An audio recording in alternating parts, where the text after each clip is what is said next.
I know what I said, and that video should be coming soon. In the meantime, Nintendo's got announcements, and I got announcements, so you're getting another one of these. Haven't done one of these in a while, but they're pretty fun and easy to make, so I'm trying new things for the channel. Some things go, some things come back. Let's see how this works out. Okay, so this is objectively a strong start. Very vibrant, lively art style, and it captures the whimsical nature of Mario in recent years, but this has me worried for one major reason. We've been getting a lot of Mario RPGs as of late, with the remake of Super Mario RPG and The Thousand Year Door. Both great games, which I adore, but do you think that we maybe need a break before the next one? 2024 has been overstuffed with RPGs, from Persona and SMT to that new Vanillaware game, and yeah, even this. I'm worried that people are going to get sick of it by the time we do get this game, and all of its creative ideas will be disregarded as another Mario RPG. Again, I don't think that's going to happen, it's just a small fear of mine. Still, great looking game. I'm glad they're making a game for speedrunners. That community deserves it. I feel like this is half a decade out of date. Who's asking for Fairy Tail in 2024? Hey wait, if that's possible. Nintendo, could you port over those Japan-exclusive Bobobo GBA games? Nier Automata 2? No, never mind. This does look kind of fun though. Knocking your enemies down like bowling pins certainly appeals to someone out there. I'm just saying, the Lords of Magna Made in Heaven fans are eating really good right now. Shoutouts to that one guy in the audience who gets that reference. Ah yes, all the fun of 2009's Wii Sport Resort Basketball today, on a game with an active player base lower than Lords of Magna Made in Heaven. I really hope that one guy is satisfied today. This is his day. They put Hello Kitty on an island? You know, I could see this game being interesting. I don't think there's ever been a game where animals inhabit an island-like city. This is totally new horizons for Nintendo. I hate to admit this, but I started playing an old copy of NBA Street Volume 3 my cousin gave me, and I was so bad at it that I just gave up. I hope this game is made for people too lazy to understand basketball. It's always tricky when you have a franchise that becomes a meme. When you want to add new things, you're always going to get those people who go, Among Us was better in 2020 when it was exactly Mafia and we were locked in our houses. Then you get those people who are just shocked that you're still making it, as if them moving on from the game signified the end of its entire lifespan. Like how they never did anything new for Phantasy Star Online 2 after I specifically stopped playing. Anyway, I hope this is fun. I really like what the studio is doing in the wake of Among Us' success. So, it's been a decade since Donkey Kong has gotten a proper game that isn't a remake, port, or involves Mario in any way. Just want to let you stew on that for a little bit.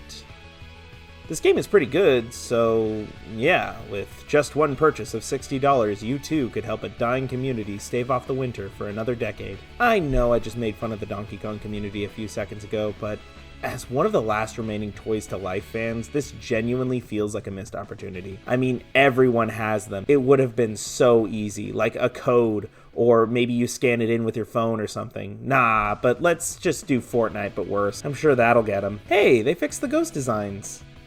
Neat. If I made a Filthy Frank joke, would anyone understand that? I mean, that was like 7 years ago. Who would remember something that long ago? Okay, this one's actually kind of cool. I was never good at these games. I'm glad they're putting them in a collection like this. Literally, all this needs is online play. It should actually scare you that this has the potential to be the first good original Mario Party game since 8, and that it's been that long. Would I recommend this over Superstars? Probably not, but that one's just a collection of all the best moments from Mario Party games prior, so that's a pretty high bar. I'm always down for another 2D Zelda game. I'm just glad this one can coexist with the... What? Okay, so in this one you play as Zelda, and instead of a sword, you move objects around? Oh, and you can have monsters fight each other like in Pokemon. Or Farmagia. There you go. There's your Farmagia mention for this video. Are you happy? Phantom Brave, the Lost Hero. These anime games live or die off of which team is behind them, so what are we dealing with here? Colored by extreme and despair. Oh my god. So Danganronpa is an objectively good franchise, with interesting mysteries, fun characters, but it is also really stupid.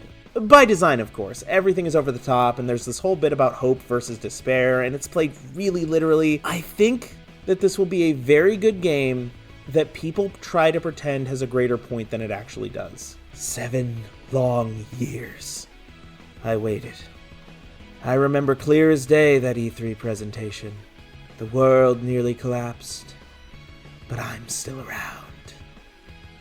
For all that, this is what you have to show us? Not bad, actually. This game looks really good, and we're all just excited to hear from it again. It's beautiful, it looks fun. What else do you want me to say? Now I can't wait for the next trailer in another 7 years. Well, goodness, how did that get here? Project Timi, Sasha's Curse is a rhythm action game developed by the fine folks over at Ephemeral Cube. We may not have had an actual appearance at this year's Nintendo Direct proper. We made this trailer you're looking at today, but we did make an appearance at Summer Game Fest as part of the Latin American Games Showcase. Project Timi, Sasha's Curse tells the story of Timi, a plucky young intern working at Dreamcatchers Incorporated, where good dreams are made. Things take a turn for the drastic as after a disastrous boardroom meeting, an evil cat by the name of Sasha is put in charge, and she has one mission: to replace those good dreams with nightmares, and make a profit doing so. As Timi, you'll traverse the dreams of those affected with Sasha's titular curse, and attempt to find the core of the nightmare.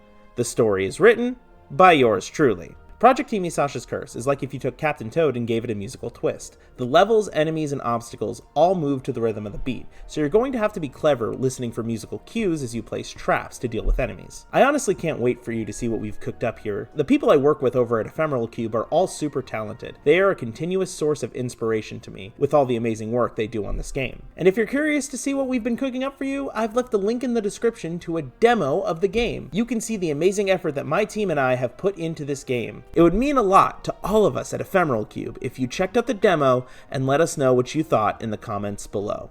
Special thanks to Summer Game Fest and the Latin American Games Showcase for showing off our game, and special thanks to you for trying out our game. Now, if you'll excuse me, I have a Rick and Morty video to finish.